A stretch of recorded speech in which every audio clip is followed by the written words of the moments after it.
Hi everybody, welcome back to another episode of Technique Tuesday. We are working with resin again today, and today we are going to put bubbles into our resin design. I know previous videos I've talked about keeping the bubbles out of your resin, but this time we're actually going to use bubbles, whoops, not to throw things around, but to put some interesting texture into your resin. So these are a couple items I've been working on. It does take a little bit of practice, but you will get there, I promise. So what do we need today? We need our resin and our resin cooker. What is this thing? Lamp. It's a resin lamp. We're going to use a mold. We want some mica powder, whichever your favorite brand is, whatever your favorite color is. I did this pink cracked heart for a friend who has a very broken heart right now, but you can just choose any color you like. So I've got several different ones here. And then we are also going to use a little bit of dishwashing detergent. So this is probably 1, maybe 2 drops of dishwashing detergent, and then some water. And remember, always label your containers so that 6 months later you don't stand there and go, is this water or is it nail polish remover? So always make sure you label your containers. We're also going to use just a dry paintbrush. And then I need something to scoop my bubbles. So I've got a collection of different things here, and we're just going to kind of see what works best at that moment. We're also going to use some plastic coffee stirrers, you know, the little straws. And what we are going to use that for is to put bubbles not into our resin, but into our dishwashing soap. If you've got bubble bath, that works. Anything that will create bubbles. So as you can see, if I stir this, I get little bubbles. If I take it and blow into it,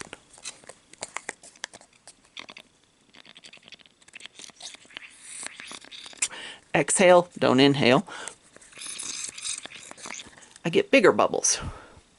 So I want to work with the bigger bubbles, so I'm going to, when I'm ready for it, blow into this with the coffee stirrer to create bubbles. So let's go ahead and get started. Going to pick out whichever design I want to make. Let's see, I'll just do let's just do this square right here. So I'm going to put some resin into the bottom of my square. Not going to fill it up, probably 3/4 full. And lid back on it.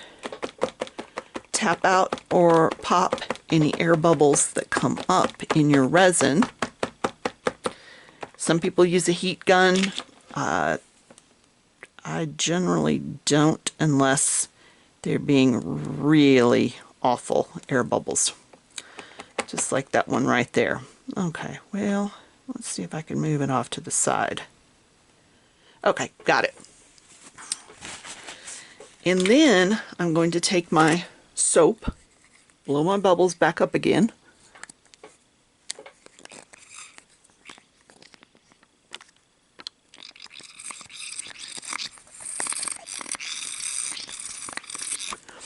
And then I want to transfer these bubbles to the top of my resin.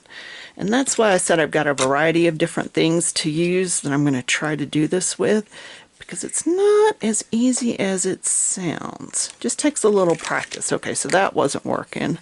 So now I will try to scoop them out with this. I'm wanting the bubbles and not the liquid. I don't want the moisture from this right here, but I do want the bubbles.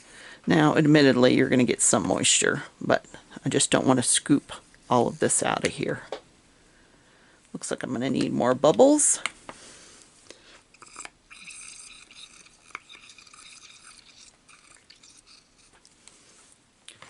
See if I can get some of these to come off.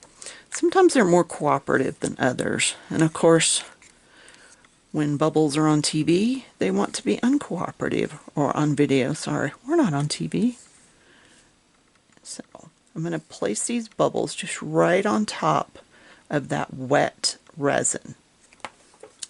Now I'm going to take my resin lamp and I'm going to turn it on, and what's going to happen is some of the bubbles will start to pop. That's okay, don't worry. But the bubbles themselves are leaving an indentation in the resin as the resin is hardening. So let's see, I put this on for 150 seconds. I just do that just to make sure that I get the resin good and hard. I also like using the point of this to tap on my resin to make sure it is good and hard. So while that's doing, let me pick, I want to use this green. For some reason, green's hitting me right now. So I'm going to open the lid carefully to my resin. You know, resin, it's part of the glitter family, and it loves to get everywhere. So having some baby wipes handy is always a good thing. Now, I want a dry paintbrush. Again, we don't want any extra moisture. So I've been using this on other colors. So I'm just going to make sure I've got everything off of it.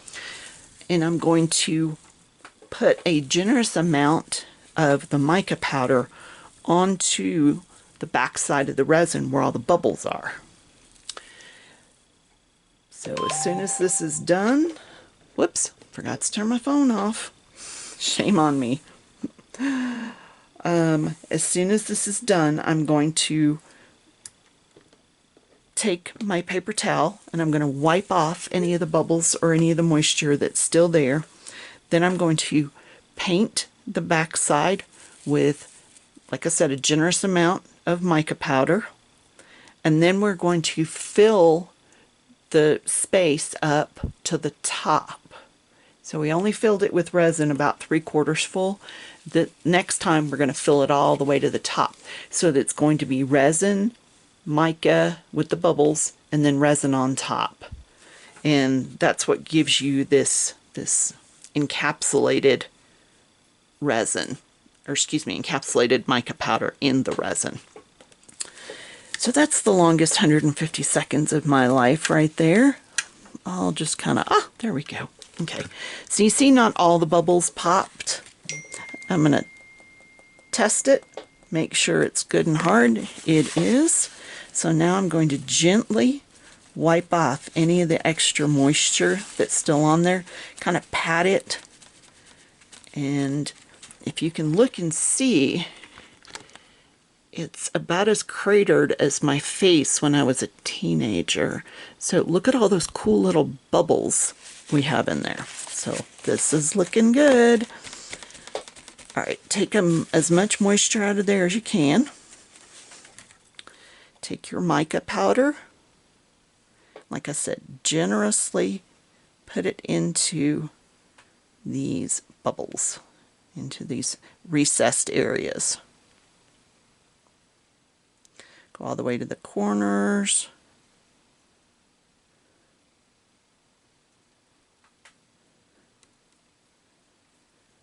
Looking good. Okay. Let me show you that. Now you can really see the craters on the moon. Next, we're going to take our resin again and fill it to the top. Make sure that gets all the way in the corners as well. And if you need to, take your pokey thing and pull it all the way to the edges.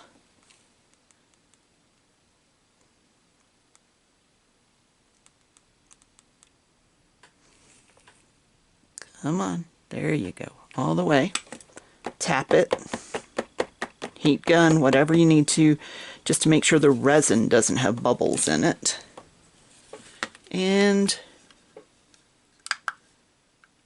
turn it back on. This time I'm just going to do 90 seconds because it's a thin layer at the top.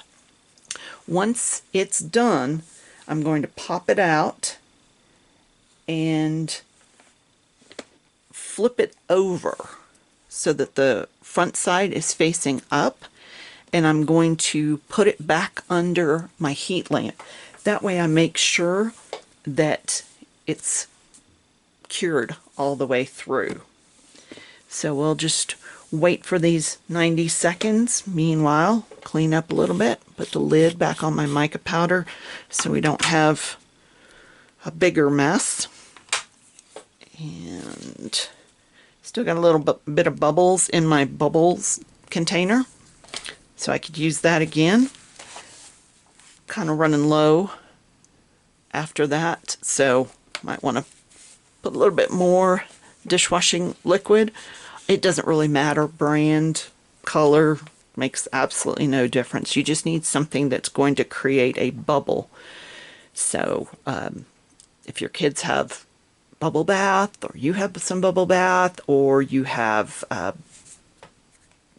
the bubbles that the kids play with outside, that works too.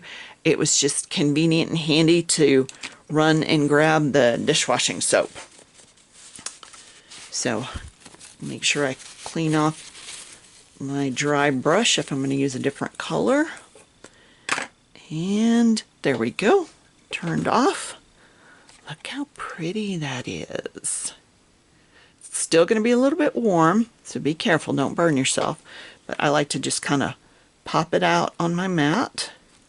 You can see there's still a little bit of liquid in there. And then I'm going to put the heat lamp back on it. This time I'll just do 30 seconds. And then you'll be able to see where that moisture came from. Is the first layer hadn't fully sealed and some of the soap seeped up underneath. The way you can get around that is put a first layer in there that fills it up about 1/3 full, cure it, then put your second layer in there to make it about 2/3 full, then put your bubbles on, and then cure it, then put your third layer on, which is your last layer. Make it completely full. Nothing wrong with doing that. You may notice that you see your layers, but that's not always a bad thing. So just something to consider, especially if you have something that's very thick and deep. See how I've got layers here? That just helps it cure better and stops the seepage going all the way underneath. Let's see where we're at here. Still a little tacky, so I'll do it again, but I just wanted you to see how pretty. Now, you can see where I didn't fully get the mica into the corners. So that's why I said sometimes it takes a little practice, especially if you're using a new shape. But overall, I'm happy with it. I like my bubbles. So, hope that helps everybody that's wanting to make some really cool cratered looking designs. Thanks everybody, and we'll see you next time on the next episode of Technique Tuesday.